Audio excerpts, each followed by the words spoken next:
दो दिन पहले डासना मंदिर के महंत यति नरसिम्हानंद सरस्वती ने एक विवादित बयान दिया पैगंबर हज़रत मोहम्मद साहब को लेकर, और उसके बाद से जो मुस्लिम समाज है वो आक्रोशित हैं। जगह जगह धरना प्रदर्शन हो रहे हैं। बुलंदशहर के सिकंदराबाद में तो बीती रात पथराव भी हुआ और खुद डासना में बहुत सारे लोगों ने डासना मंदिर का घेराव भी किया। अब जिला मुख्यालय पर ये प्रदर्शन लगातार जारी है और बहुत सारे जो मौलाना हैं वो अब यहाँ पर पहुँचे हैं। शहर काजी हैं जैनुल राशिदीन साहब, और उनसे जानेंगे कि सर ये बताइएगा कि जिस तरीके से ये जो बयान आया है उसके बाद सारे लोग आक्रोशित हैं, आपकी मांग क्या है और ये जो बात उन्होंने कही है ये कितना बड़ा गुनाह है आपकी नज़रों में?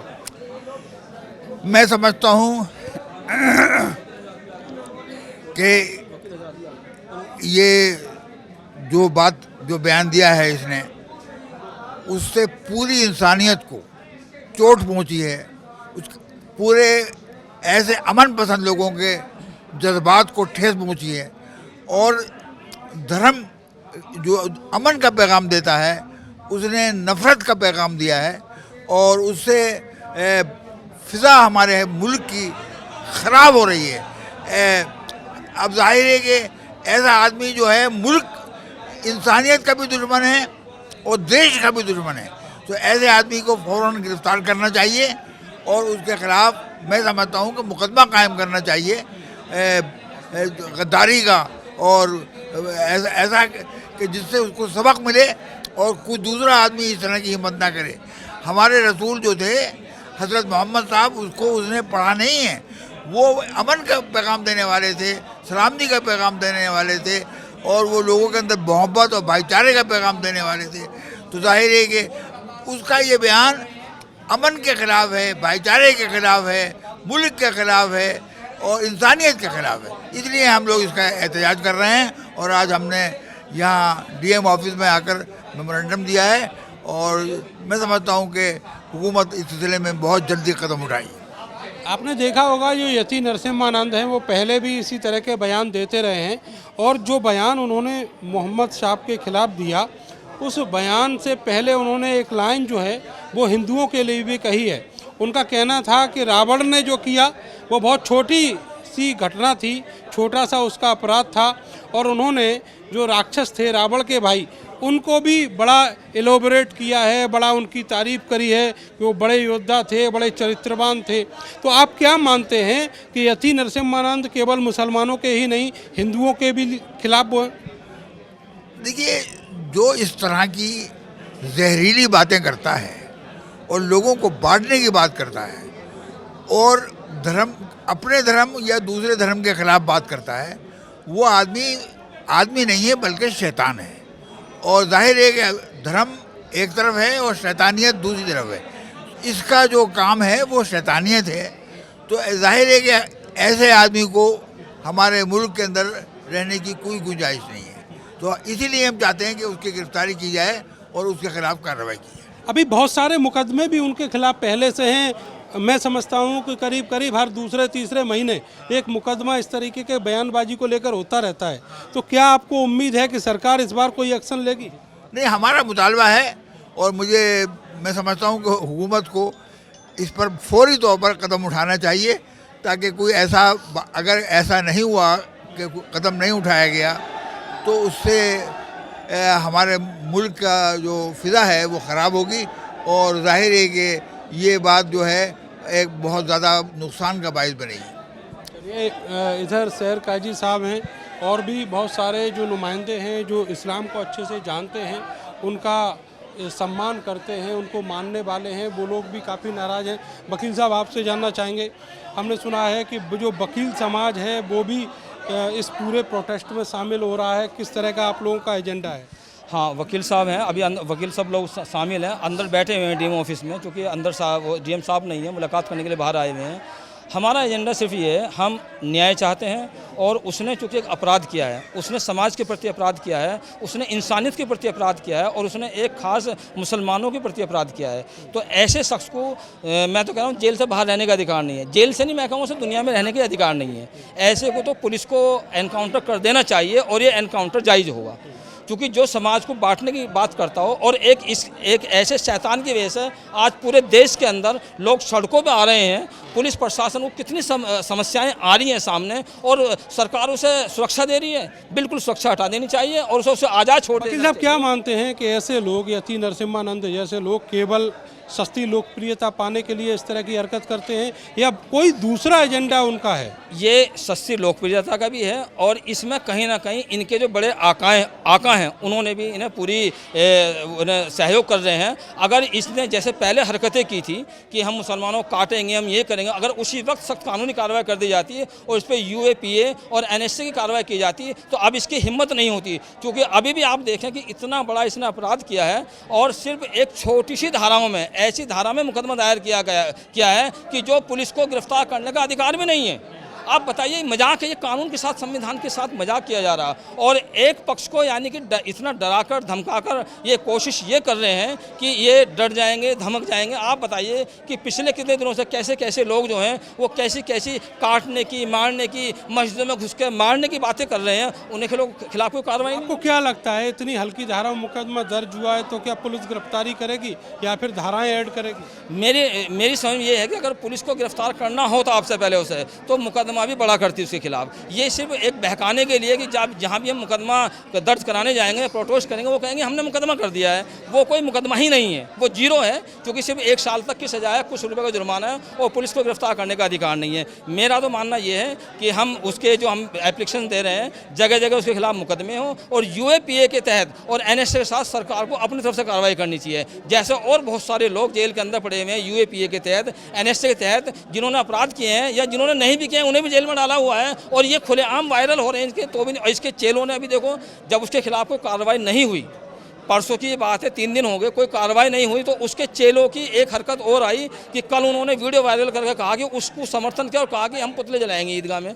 बताइए वो चाहते क्या हैं कि इस देश के अंदर क्या चाहते हैं कि आपस में शांति रहे या ना रहे? बिल्कुल आप सही कह रहे हैं, मुकदमे तो उनके खिलाफ भी दर्ज हुआ है लेकिन गिरफ्तारी अभी तक नहीं हुई है। तो ये जो प्रोटेस्ट है पूरा केवल गिरफ्तारी को लेकर है, उसके खिलाफ कड़ी कार्रवाई होनी चाहिए। नहीं, ये जो प्रोटेस्ट है हमारा, गिरफ्तारी जो उस मुकदमे के लिए नहीं है, क्योंकि मुकदमा संगीन धाराओं में होना चाहिए और उसके खिलाफ UAPA और NSA के तहत कार्रवाई होनी चाहिए। इससे कम पे हम राजी होने वाले नहीं हैं। और बल्कि मेरा तो अलग मांग ये है, हम सबकी मांग ये है कि उसका एनकाउंटर कर देना चाहिए पुलिस को। चलिए, एनकाउंटर कर देना चाहिए पुलिस को। और उत्तर प्रदेश में आप देख रहे होंगे बुलडोजर और एनकाउंटर को लेकर उत्तर प्रदेश की सरकार जो है लगातार चर्चाओं में रहती है। अब लोग भी ये मानने लगे हैं कि ऐसे मामलों में जो कड़ी कार्रवाई है वो केवल एनकाउंटर है। पीछे देखेंगे यहाँ पर बड़ी तादाद में जो मौलाना और मुस्लिम समाज के लोग हैं वो यहाँ पर आए हुए हैं, अपना जो ज्ञापन है वो दिया है जिला प्रशासन को। और यहाँ पर बहुत सारे लोग अभी निकले हैं, पूरा जो घिराव है कलेक्ट्रेट का वो कर रखे हैं। और यहाँ से अब आप लोग का कहाँ जाने का है भाई साहब, कहाँ जाएंगे? जी वापस जा रहे हैं। अच्छा, हाँ, हमारे नबी की शान में गुस्ताखी की गई थी, उसके लिए आए थे हम। वो हम बर्दाश्त नहीं करेंगे, हमारे नबी हैं वो। तो आप क्या मान रहे हैं कि सरकार अब की बार मुकदमा दर्ज तो कर लिया है लेकिन बहुत कमज़ोर धाराओं में है?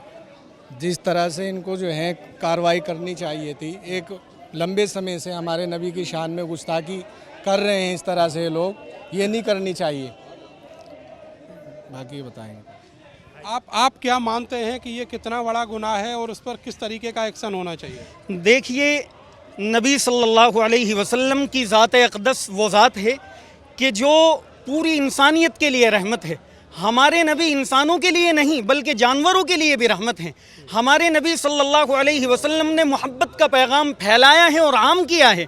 हमारे नबी ने कभी भी इस दुनिया में नफ़रतें फैलाई नहीं, बल्कि यहाँ तक कहा है कि जो आदमी नफ़रत फैलाने वाला है, जो आदमी आपस में तोड़ करने वाले हैं इस्लाम से, उसका कोई रिश्ता नहीं है। मोहम्मद कहते हैं मोहब्बत को, मोहब्बत का नाम ही असल मोहम्मद है। और आए दिन ये तमाशा अजीब सा इस मुल्क में बना हुआ है, कोई भी उठता है खबीस किस्म का और शैतान किस्म का आदमी और नबी सल्लल्लाहु अलैहि वसल्लम की ज़ात में न जाने क्या क्या अल्फाज भौंकने लगता है। हम कहते हैं कि इस मुल्क का माहौल ख़राब ना किया जाए, खुदा के वास्ते हम मुसलमान हैं, मुल्क को और संविधान को बचाने वाले और मानने वाले हैं। हम लोग वो नहीं हैं कि किसी हद से आगे बढ़ें। हमारा इस्लाम हमें कहता है कि अपने मुल्क के कानून को भी मानो, तो हम मुल्क का कानून मानते हैं। और आज तक आप तारीख़ में बतला दें कि किसी मुसलमान ने कभी किसी भी धर्म गुरु के बारे में एक गलत लफ्ज़ कहा हो, आज तक किसी ने नहीं कहा। तो फिर क्यों आए दिन हमारे नबी को निशाना बनाया जाता है? याद रखें कि हमारे नबी इतने लावारिस नहीं हैं, हम नबी के वारिस हैं, पूरी कौम नबी की वारिस है। ये सोचते हैं कि नबी का तो कोई नहीं है, नबी को कुछ भी कह दें, ऐसा हरगिज़ नहीं हो सकता। हम नबी के चाहने वाले, नबी की मोहब्बत पर जान देने वाले। आप मेरी माँ को गाली दो, कोई दिक्कत नहीं है, मैं आपके खिलाफ नहीं आऊँगा। आप मेरे बाप को गाली दो, मैं नहीं आऊँगा। आप मेरे कारोबार को तबाह करो, मेरे मकान पर बिल्डोजर चलाओ, मुझे कोई परवाह नहीं है। लेकिन अगर बात आती है मेरे नबी की मोहब्बत की, तो हम फिर अपनी गर्दन कटाना भी जानते हैं और अपने जिस्म के टुकड़े कराना भी जानते हैं। अल्लाहु अकबर। हम नबी सल्लल्लाहु अलैहि वसल्लम की मोहब्बत में ही असल जीते हैं और मरते हैं। और आज एक अजीब सा माहौल और अजीब सी फिज़ा है। जो कोई भी बंद कमरे में बैठा हुआ हो, जिसे दुनिया ना जानती हो और वो मशहूर होना चाहता हो, तो वो नालायक और ख़बीस अल्लाह के नबी की शान में गुस्ताखी करना शुरू कर देता है और फिर वो लोगों में मशहूर हो जाता है। अबे ख़बीसों, अगर आपको मशहूर होना है, और बहुत से रास्ते हैं मशहूर होने के, आप नंगे घूमने लग जाओ, आप मशहूर ही मशहूर हो जाओगे। अल्लाह के नबी की शान में गुस्ताखी करना और अपने आप को दिलावर समझना, ये बिल्कुल गलत बात है। ऐसा हमें बिल्कुल हरगिज़ ना करना चाहिए। और हम कहते हैं कि नबी सल्लल्लाहु अलैहि वसल्लम की ज़ात में गुस्ताखी करने वाले को फ़ौरन सख्त से सख्त सज़ा दिलाई जाए। क्या सज़ा आप मांग करते हैं? कानून के तहत जो मुकदमा दर्ज हुआ है, तो उसमें तो केवल गिरफ्तारी का भी प्रावधान नहीं है। हमारे इस्लाम में जो गुस्ताख नबी की सज़ा है वो है मौत। मौत से पहले इसकी सज़ा कोई नहीं है। और हम कहते हैं कि आप ऐसा कानून बनाएं और ऐसा कानून लेकर के आएं कि कोई भी किसी धर्म गुरु के खिलाफ एक लफ्ज़ कहें, आप उसे मौत के घाट उतारें, आप उसे फांसी दें। हम कहते हैं कि इस व्यक्ति को और इस बाबा ढोंगी को भी फांसी होनी चाहिए और इसे फ़ौरन फांसी के तख्ते पर लटकाना चाहिए। अच्छा, हेमन खान, आप भी बताइए कि ये जो पूरा प्रोटेस्ट चल रहा है और केवल मेरठ में ही नहीं और भी जगहों पर ये प्रोटेस्ट चल रहा है, तो आप क्या डिमांड करते हैं सरकार से? क्योंकि जो धाराएं हैं वो बहुत कमज़ोर हैं जो मुकदमे दर्ज हुए। देखो, सबसे पहले मैं आपको बता दूं, ये जो ढोंगी बाबा है लगातार ऐसे काम करता आ रहा है लाइमलाइट करने के लिए। ये मीडिया में बना रहना चाहता है, सरकार के इशारों पे ये लोग ऐसे काम करते हैं। हमारी यही मांग है कि बाबा 5-6 बार ऐसी बात कह चुका है, देश के पूर्व राष्ट्रपति के बारे में भी कह चुका है, हमारे नबी पाक के बारे में भी कह चुका है, तो लगातार इनके हौसले बुलंद हैं। तो कहीं ना कहीं ऐसे लोगों के खिलाफ सरकार एक ऐसा कानून बनाए कि लोग ऐसे बयानबाजी करने से बचें और डरें। और हमारी यही मांग है विधिक कार्रवाई हो। विधिक कार्रवाई में आपने जैसे बताया जो बेलेबल ऑफेंस है उसमें तो गिरफ्तारी का प्रावधान नहीं है। सरकार जब हर चीज़ पे कानून बना रही है तो ऐसे जो बयानबाजी बड़बोले लोग हैं इनके खिलाफ भी सरकार एक ऐसा कानून आपने कहा कि सरकारें संरक्षण देती हैं, लेकिन इसने तो योगी आदित्यनाथ को भी नहीं बख्शा। पहले योगी आदित्यनाथ के खिलाफ भी बोला। नहीं, मुझे पता है इन्होंने देश के हमारे देश के बड़े नेता और उत्तर प्रदेश के मुख्यमंत्री श्री योगी के बारे में भी बोला था। मैं एक चीज़ आपको बता देना चाहता हूँ साहब, यही चीज़ अगर कोई मुस्लिम किसी हिंदू या किसी अन्य धर्म गुरु या किसी भगवान या किसी के बारे में टिप्पणी कर देता तो बुलडोजर अब से पहले उसके घर के बाहर होता और उसको तहस नहस कर दिया होता। UAPA NSA सैकड़ों उस पर धारा लगाई दी जाती है, उसको पूरे परिवार को, महिलाओं को, बच्चों को जीने नहीं दिया जाता। तो इस देश में संविधान सभी को समानता का अधिकार देता है, तो इस देश में अलग अलग जाति के लिए अलग अलग कानून की व्यवस्था है, ये बहुत गलत है साहब। अच्छा, ये जो बातचीत उस बयान में हमने सुनी है, आपने भी सुनी होगी और बाकी लोगों ने भी, आप देखेंगे कि जब वो अपनी बात शुरू कर रहा है तो जहाँ पर पुतले जलाने की बात है दशहरे पर, तो वो बात नाम लेता है मेघनाथ और कुंभकर्ण का और कहता है कि बड़े चरित्रवान योद्धा थे। उसके बाद में रावण की भी प्रशंसा वो कर रहा है और जो रावण ने किया उसको एक छोटा सा अपराध मानता है। क्या आप मानते हैं कि ये केवल मुसलमानों के लिए ही नहीं, हिंदुओं के लिए भी खतरा है? देखो, ऐसे बाबा कहीं ना कहीं ये चाहते हैं कि वो अपना स्वार्थ कैसे निकालें। उनके लिए ना हिंदू महत्वपूर्ण है, ना मुसलमान, ना सिख, ना ईसाई। वो अपना लाभ स्वार्थ कैसे देखते हैं। ऐसे बाबा जो है सरकार को इन पर प्रतिबंध लगाना चाहिए, सही तरीके से यूएपीए एनएससी इन पर लगाना चाहिए कि ये वो लोग हैं जो समाज के अंदर भारत की अखंडता और समानता और एकता को बिखेरने का काम करते हैं। ये लोग टकराव चाहते हैं, दंगे चाहते हैं, हिंसा चाहते हैं। ऐसे लोगों ये देश की है ना, देश की सुरक्षा के लिए खतरा है ऐसे बाबा। तो इन बाबाओं का इलाज होना चाहिए। कानून एक ऐसा बनाना चाहिए उत्तर प्रदेश सरकार को, देश की केंद्र सरकार को, कि कोई भी जाति का हो, हमारा मुस्लिम समाज का हो, सिख हो, ईसाई हो, हिंदू हो, कोई भी बाबा हो जो ऐसी बयान बड़ बोल करे जिससे समाज की एकता विखंडित होती हो, तो इनके खिलाफ सख्त कार्रवाई हो। देखो हमारे यहाँ तो बहुत बहुत शुक्रिया हेमंत खान आपका। तो इतने सारे लोग ये सब आए हुए हैं और यति नरसिम्हानंद सरस्वती के खिलाफ कार्रवाई की मांग कर रहे हैं। सरकार से कह रहे हैं कि कानून बनाए, जो धाराएं हैं वो मजबूत हो मुकदमे में, और यति की गिरफ्तारी ना हो, उसको सजा भी मिलनी चाहिए। कैमरा सहयोगी सानू के साथ मैं नरेंद्र, भारत समाचार, मेरठ।